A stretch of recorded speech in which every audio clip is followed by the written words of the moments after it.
J'en ai encore des sueurs froides, ce sentiment glacial d'enfermement absolu ne me lâche plus du tout. C'est une sensation qui te prend aux tripes.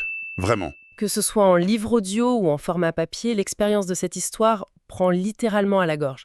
C'est Le crime de l'Orient Express par Agatha Christie. Une plongée fascinante dans les méandres psychologiques de la vengeance, oui.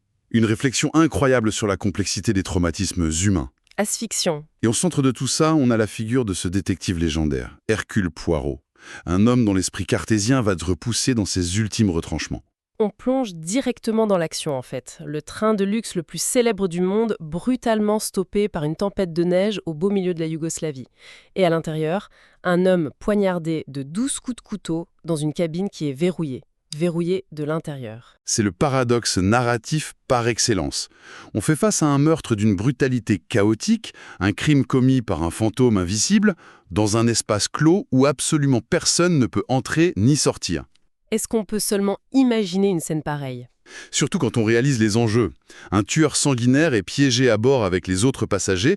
Si l'énigme n'est pas résolue avant que la neige ne fonde, eh bien l'assassin s'échappera, ou pire, il frappera à nouveau dans ces couloirs étroits. Ok, décortiquons ça. Parce qu'il faut vraiment prendre le temps de se représenter le décor pour saisir l'absurdité totale de la situation. On est dans les années 30, et l'Orient Express, c'est pas un simple moyen de transport, c'est un palace roulant. Ce qui est fascinant ici, c'est la géographie des lieux. Le train bloqué par la neige devient un personnage à part entière. Exactement, on parle du summum de l'élégance européenne, de la soie, du velours, de la marqueterie fine. C'est une bulle de confort absolue pour l'élite. C'est le summum de la claustrophobie, oui. L'impossibilité de fuir transforme ce symbole ultime de liberté et de mouvement en une prison complètement oppressante. Et c'est ce contraste qui est saisissant. D'un côté, le luxe absolu, et de l'autre, la violence sauvage, animale, de ce cadavre découvert au matin. La victime s'appelle Ratchet, et son corps est un vrai chaos. Un acharnement incompréhensible. 12 blessures par arme blanche. Certaines sont extrêmement profondes, au point d'être mortelles instantanément, et d'autres sont juste de petites égratignures superficielles. Sans compter la mécanique des coups. Frapper de la main droite, puis de la main gauche. C'est un désordre total qui défie toute logique rationnelle. Logistiquement parlant, dans une cabine pas plus grande qu'un placard, c'est inimaginable de perpétrer une attaque avec autant de frénésie. Et la température baisse encore d'un cran quand on fouille dans le passé de ce fameux Ratchet. Parce qu'on découvre très vite que cet homme d'affaires américain cachait une identité beaucoup plus sombre. Oui, Ratchet, c'était une couverture. Son vrai nom, c'est Cassetti. Le monstre. C'est le mot. Le monstre directement responsable de l'enlèvement et du meurtre atroce de la petite Daisy Armstrong. Une enfant arrachée à son berceau contre une rançon exorbitante pour finalement être retrouvée morte. Et c'est là qu'Agatha Christie fait un choix narratif brillant, parce qu'elle s'inspire directement de la réalité pour augmenter les enjeux émotionnels. Tu penses à l'affaire Lindbergh, c'est ça ? Absolument. Cette intrigue, elle est infusée du véritable enlèvement du bébé de Charles Lindbergh, qui a traumatisé le monde en 1932. En intégrant ce traumatisme réel dans l'histoire, le meurtre dans le train n'est plus un simple fait divers de roman policier. C'est l'écho d'une tragédie qui a bouleversé la société entière. C'est là que ça devient vraiment intéressant. Parce que la victime est un monstre absolu. Et ça brouille totalement la boussole morale de quiconque suit cette enquête. C'est le renversement complet des valeurs. Exactement.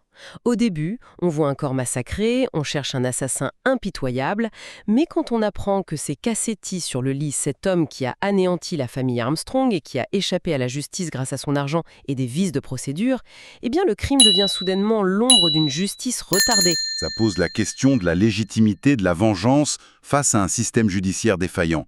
Mais le fait est qu'il y a un cadavre dans ce train, et Poirot doit trouver le coupable parmi les passagers de cette voiture. Et cette voiture, c'est une sacrée galerie de personnages. C'est vraiment improbable de retrouver toutes ces personnes piégées ensemble. C'est l'Europe entière dans un mouchoir de poche. Un microcosme cosmopolite confiné dans un espace minuscule. On a une princesse russe arrogante et autoritaire, une missionnaire suédoise très effacée. On a aussi ce colonel britannique super rigide et une veuve américaine hyper extravertie qui n'arrête pas de parler. C'est un casting explosif. Et c'est là que le huis clos prend tout son sens.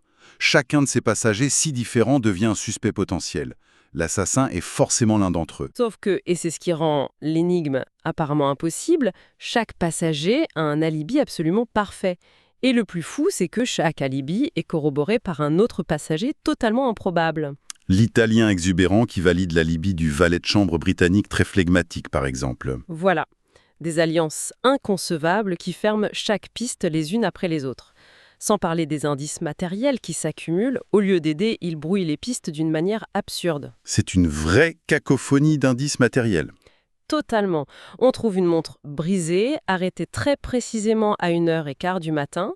On trouve un cure-pipe, un bouton d'uniforme de contrôleur alors que personne n'a perdu le sien. Et puis, il y a ces témoignages d'une femme en kimono rouge fuyant dans le couloir à la hâte. Si on relie ça à la situation globale, c'est précisément ici que la méthode Poirot brille de mille feux. Sa fameuse méthode des petites cellules grises. Exactement. Oubliez les empreintes digitales, la science médico-légale ou l'analyse des traces de sang. Face à ce déluge de fausses preuves, Poirot s'assoit, il ferme les yeux et il réfléchit. Il refuse de se laisser distraire par le théâtre de la scène de crime. Il comprend que les indices ont été posés là de manière trop parfaite, presque artificielle. Alors les interrogatoires qu'il mène dans le wagon-restaurant ne sont plus de simples formalités policières. Ils deviennent des duels psychologiques intenses. Il cherche la faille, en fait. C'est tout à fait ça. Il ne cherche pas l'arme du crime en soi, il traque la faille dans l'âme humaine.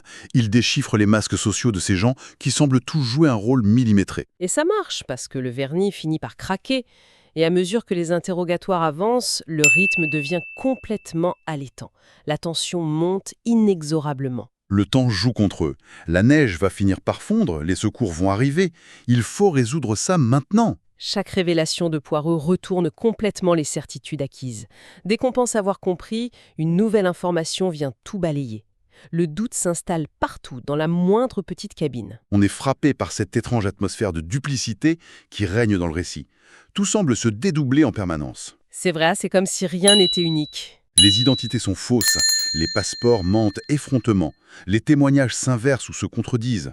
Une comtesse s'avère ne pas être celle qu'elle prétend, un nom sur un moussoir est écrit en cyrillique, l'angoisse viscérale qu'on ressent naît de cette perte totale de repères. C'est un vertige constant. On ne peut s'accrocher à aucune vérité factuelle.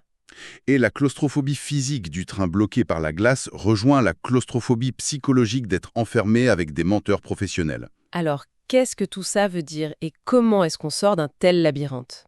Eh bien, l'étau finit par se resserrer.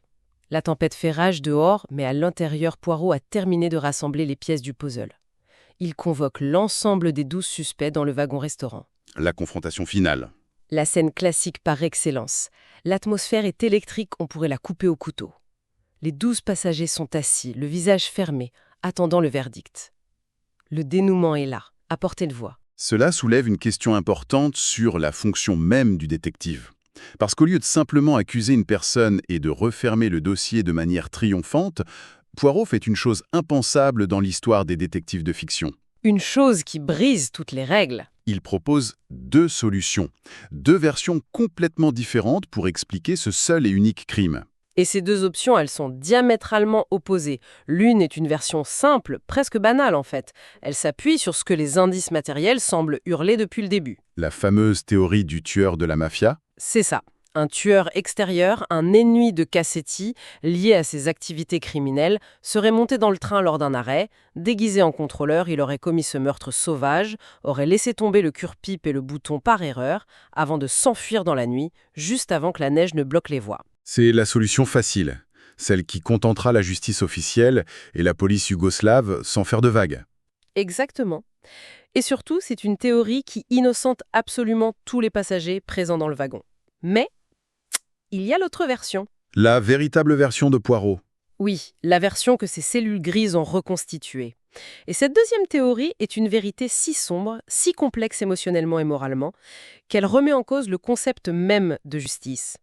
Elle relie chaque passager, chaque faux alibi, chaque mensonge à ce traumatisme fondamental de la petite fille assassinée. C'est la révélation d'une blessure collective, qui s'est transformée en un acte d'une violence mathématique inouïe. Une vérité qui écrase le lecteur, parce qu'elle nous demande de choisir entre la loi des tribunaux et une forme de justice cosmique, presque tribale, qui a eu lieu dans ce wagon de première classe. Laquelle de ces deux vérités est la bonne?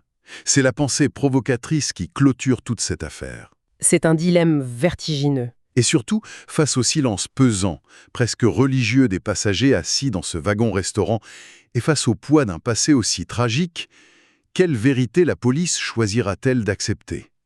Et plus terrifiant encore, quelle vérité la propre conscience d'Hercule Poirot choisira-t-elle de valider en dernier ressort? Pour découvrir le choix final de Poirot et l'incroyable révélation qui clôture cette nuit de cauchemar, il n'y a qu'une seule solution, plonger corps et âme dans cette histoire. Tiens, justement, ça me fait penser, j'ai une bonne nouvelle pour vous qui nous écoutez. Ce livre est disponible sur Audible et vous pouvez le récupérer gratuitement en cliquant sur le premier lien dans la description.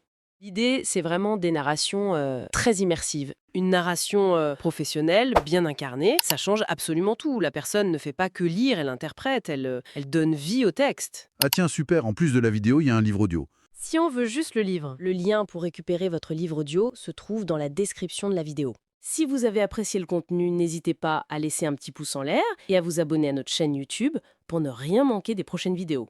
Pour ma part, je vous donne rendez-vous très bientôt pour une prochaine vidéo. En attendant, je vous souhaite une excellente fin de journée ou une agréable soirée et à très vite.